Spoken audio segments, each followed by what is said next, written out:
Hello, I'm David Hunt. My guest today is somebody I've known a real long time, and he's a close and dear friend. His name is Geoffrey Devine, and he's originally from Tasmania. So the hump on his back, don't look at it, don't look at it. He's a nurse, extraordinary career as a nurse, and it's even getting better and better as we talk. And I met him at Joy, but as I said, we've become good friends from there. A great story. Geoffrey Devine, welcome. Hello, David. How are you? Very well. Tasmania, where you're from? Do I start the deliverance music now or later? You certainly could. It was a little bit like that. It was a bit rough and rugged, although it's the suburbs of Hobart, so it wasn't rural as such. It's growing up in Tassie was a very, clean upbringing, but it was very, very white, very Anglo, not a lot of diversity at all. And so, it was a difficult time when you knew that you were a kid that wasn't quite like the rest of them, even though you couldn't label it at the time. Yeah. As a young kid, you just knew that you weren't quite the same. What about your parents? Your dad's still alive, I know that, but your mum's not. She's been gone for a while now. Yeah, a decade or so now. Good parents, working class, they worked really hard to keep a house and run a family and what have you, but it was always a bit tense because I was always a bit different. I think they would have expected a kid that was sporty and what have you, and I did debating and student council and all of those sorts of things, which were really not them per se. So you've got a sister. There's Yes. only one sibling, a sister. Yes. And she lives... She's in Darwin. She moved up there, I don't know, must be nearly 10 years ago now. My niece, unfortunately, was killed in a car accident, so her daughter, and that happened in Tasmania, and they made the choice for some career and other reasons, as well as a bit of psychological as well as physical distance. You hinted already that you were a little bit different as a kid growing up, and you were on the debating team instead of playing sport and whatever. So when did you realise that you might be gay, or was it a long time before you worked it out?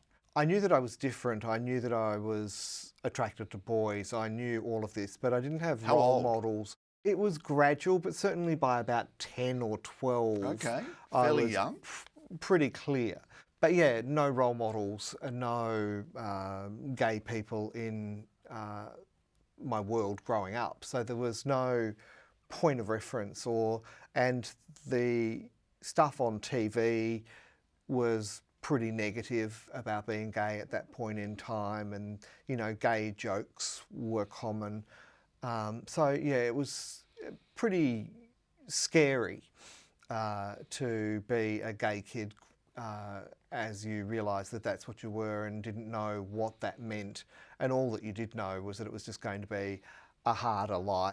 And then just as I was getting to formative years, obviously HIV became a thing, and that put a whole different stigma around being gay, just as I was getting into those years of being a late teenager, early adult.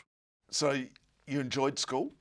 Not really, no. Because of not fitting the stereotype, I found school really quite difficult.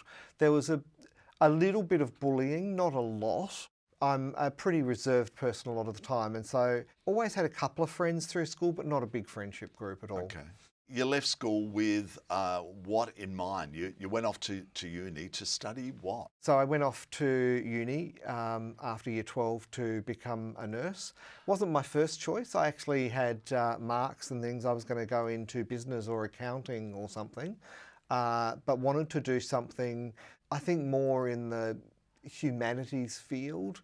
I don't know, something about service and caring for others. But I'd also spent a lot of my teenage years with St John Ambulance, so doing volunteer work in that sort of medical space. Yep. And so developing along with that, I think I just got more and more interested.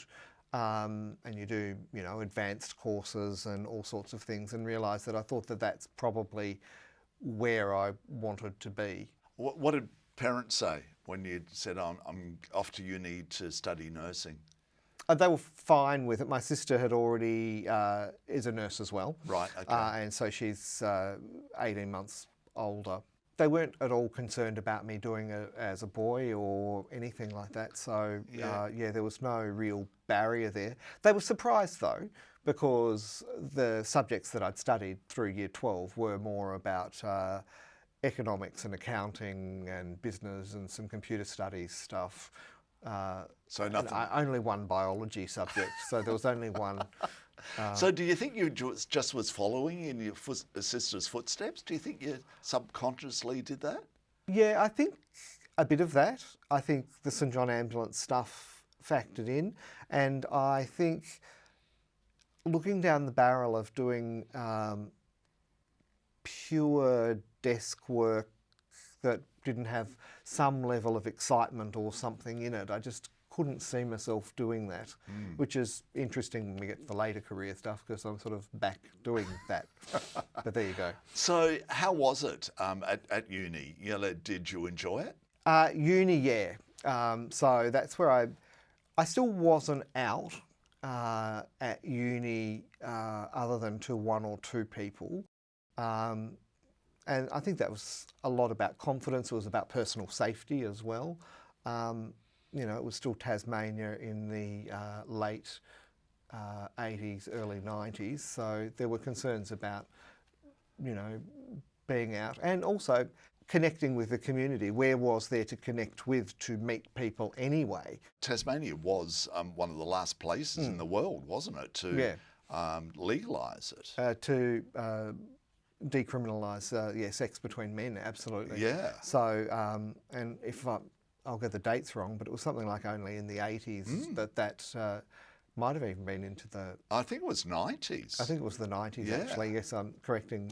Yeah, that's right. Considering, I hadn't at that point, but considering doing stuff that was illegal, not just that it was socially unacceptable or frowned upon or fringe, but it was actually illegal. Yeah.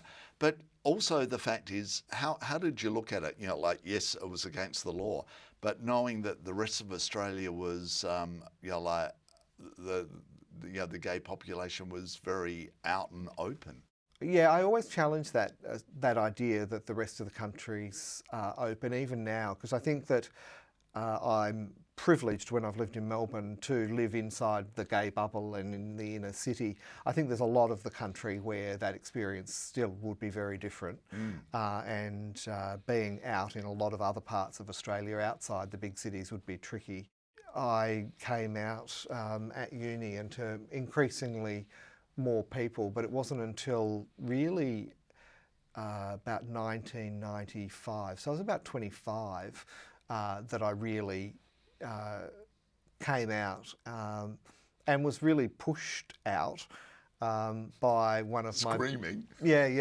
By one of a new work colleague at the time who arrived and was gay, and still one of my best friends, Barry, really pushed out, at work, going, this is who you are, how could everybody not know it? You mince more than anyone else I know across Yeah, the I room. know. So, how, I don't know who I thought I was deceiving at that point, but there you are. So telling parents, how did that go? Badly. They didn't have a point of reference, so, I told them by writing them a letter. Oh. I didn't do it in person. I just didn't have the fortitude to be able to have that conversation in person. And then for a period of time after that, I dodged their phone calls. Oh, really? Yeah. And then we talked about it a while after that. So they were really disappointed that I didn't do it in person, but you do the best you can. Up until the point just before my mum died, we didn't talk about it a lot. We did nearer the end when she was unwell. But still, even with my dad, we don't talk much about gay things as such. That said, in the absence of a partner, it's all a little bit abstract. Yeah, so where do you go with that? What do you talk about that would be in that gay space other than you're just living your life in the world. Yeah. But also the fact is, like, and so many people say that, is you really don't have to come out. Like you are just, like that whole. You don't come out being straight. Or I'm straight. I better tell the world that I better, sit down with my mum and dad and tell them I'm straight. Well, it's we shouldn't have to do it, but like society has almost pushed us into doing it, hasn't it? Yeah, and it's healthier for us once we have. And you. Yeah. Well, I came out late, and all of a sudden I thought, why didn't I do that 100 years ago? Yeah, I look at some young people these days, coming out really quite young, and that authenticity that goes with that is just incredible. Yeah. It is just fantastic, and it's one of those things you look at it and wonder how your life would have been different if you had done it. But I didn't, for many and some good reasons, including safety and no role models and other things like that. So, it's not about regrets, it's about thinking what would have happened if you'd gone the different path.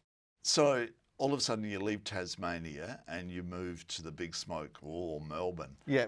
Why and how did it all happen? Multiple reasons. Firstly was I got into a postgraduate emergency nursing course, which wasn't run in Tasmania. What do you mean by emergency nursing? So as a specialty. At that point was a nurse with, 2 or 3 years experience after uni, and so wanted to do further study, and so came to Melbourne to do a postgraduate diploma in emergency nursing.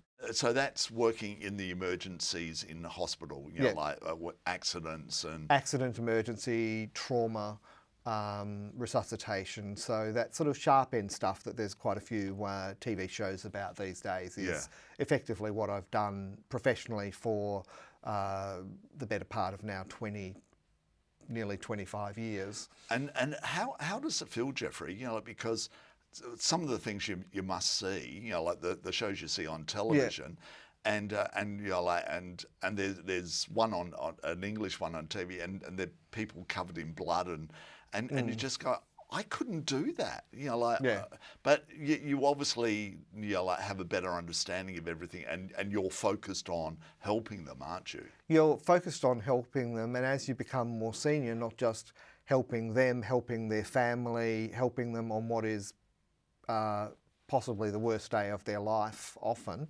but it's also as you become more senior about leading the team and managing a department, seeing 100 patients over your shift potentially. Wow. And all of the 20 or 30 staff that participate in that.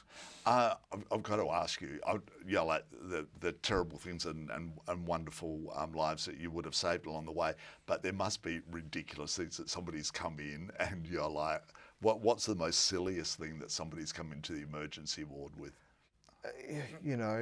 Drunk people would have come in with strange situations. Yeah, drunk, things inserted in themselves, from toothbrushes to light globes to all sorts of things. Whoa. So, yeah. Oh. So you were out by the time you came to Melbourne? No, shortly after, though. Shortly after. Yeah. How did life change for you coming to a big city like Melbourne?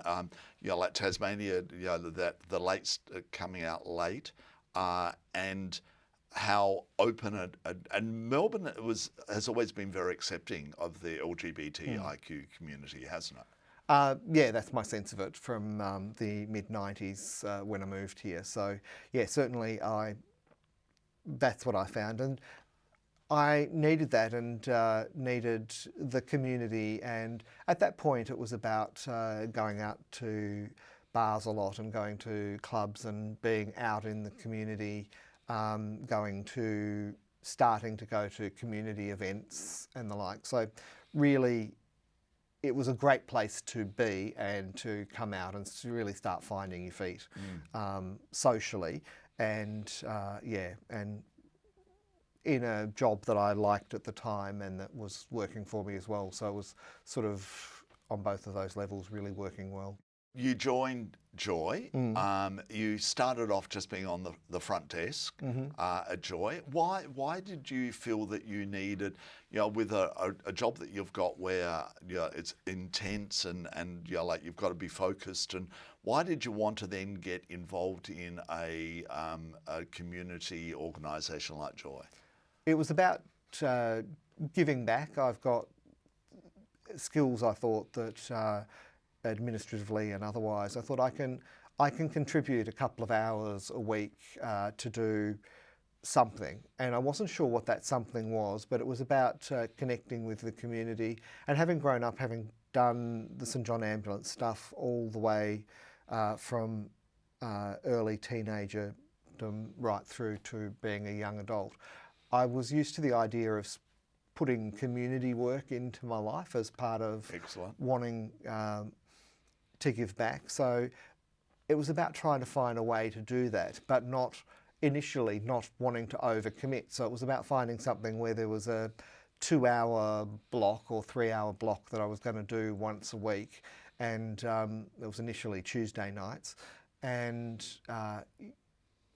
Joy was just sort of fitted that space. And I'd started listening to Joy as well at the time. And so I sort of felt that I connected with what they were about. So after a short time on being on Tuesday nights, you joined the best show that Joy's ever had, which was the Friday Drive show with David and Sue, me.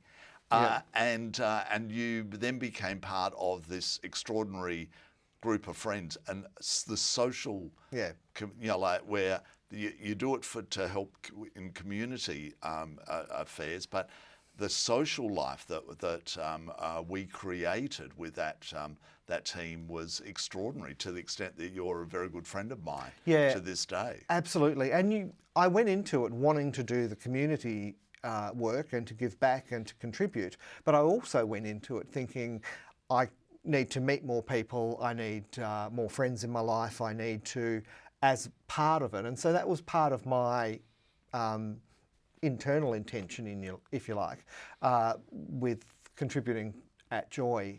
And, I've done some things there in terms of a radio program for a couple of years, Gay News Week, and did a term on the board. And so I've done a few bits along the way, but always circled back and had the support until recently for David and Sue.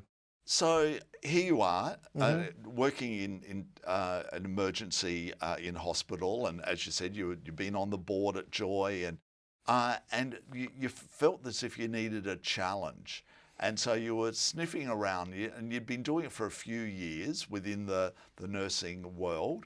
What were you looking for? What did you think you might want to look to do?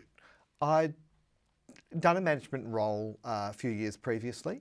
And had stepped back from that and done team leading rather than management roles, and wanted to go back into that just to stretch myself. I think I'm good at leading people and good at running a department, so wanted to extend. So looking for a job, I got approached to apply for a job in rural Victoria.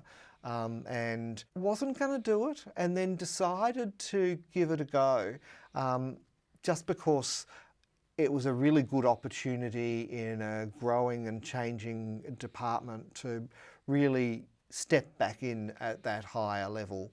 So, now running a department that's, seeing 60-odd thousand patients per year and 100 staff working for me is where I think I wanted to be for a while. I was very restless. And do you want to mention where you are? At Goulburn Valley Health at Shepparton. So I've moved to Shepparton. So I've moved out of my 1-bedroom St Kilda apartment into a 3-bedroom house. For probably half the price or something. Well, it's pretty equal, actually. Oh, is it? Okay. But yeah, I've had to buy a lot of furniture. So how is country life? Like after living in, and it's been a strange time because you actually left while the pandemic was raging, which the world has suffered, even regional Victoria. What was it like making that move away from a big city like Melbourne that was on its knees at the time. Yeah. Interesting time to move, but also a good time to make a change, because there was so much of life that wasn't otherwise happening that it made sense that I may as well pack something in that was new, because I had the time and space for it, because what else were you doing? Moving to a country town, it's a large country town, and it's got all of the normal services, but yeah, it doesn't have that same gay and lesbian community feel, even though there is a gay and lesbian community there. It's not that big group and multiple groups that I was used to. So connecting in as an older person now into a country community is difficult as well, because people already have formed friendship groups and things. So, you know, it's been a bit of a challenge. What about work? And we'll talk about what you're doing work-wise, but do they know you're gay? Yes. They do? So you openly came out when you moved there? I mean, I didn't hang a sign or anything, but... that mincing gives it away every time. Yeah, it does, really.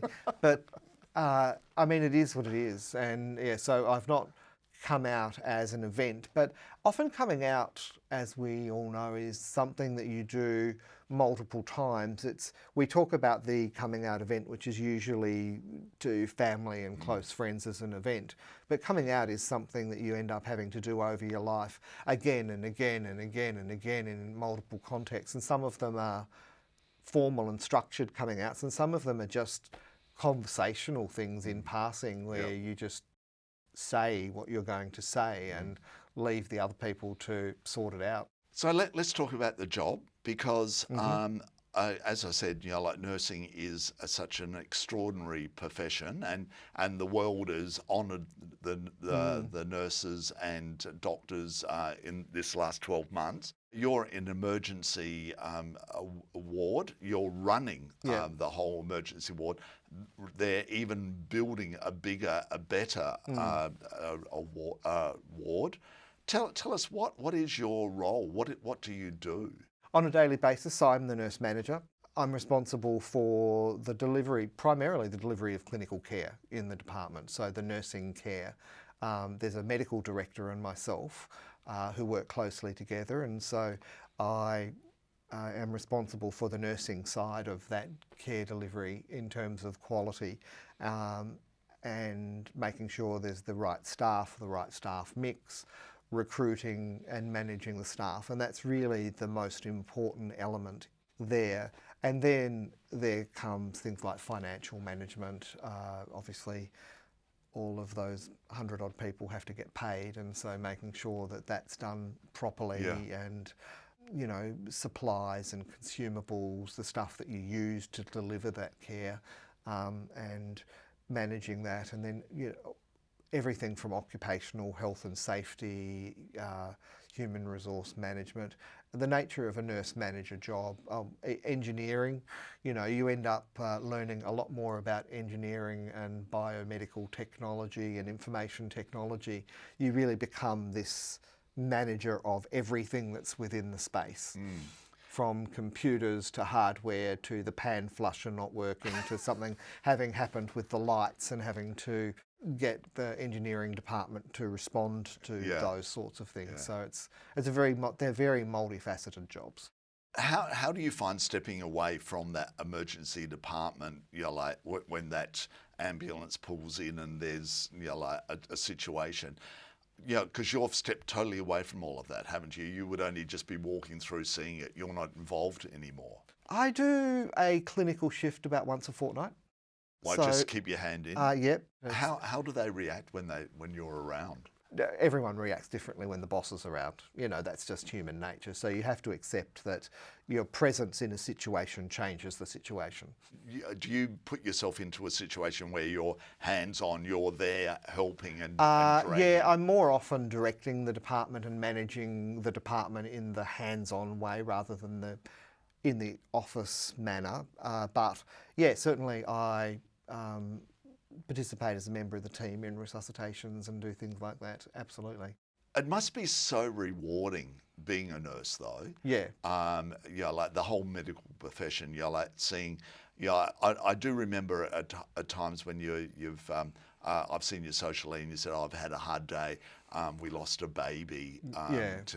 today, but then there must be the joyous times as well. Yeah, and there are the ups and downs, and there are days where you wonder why you did it, because it's emotionally hard.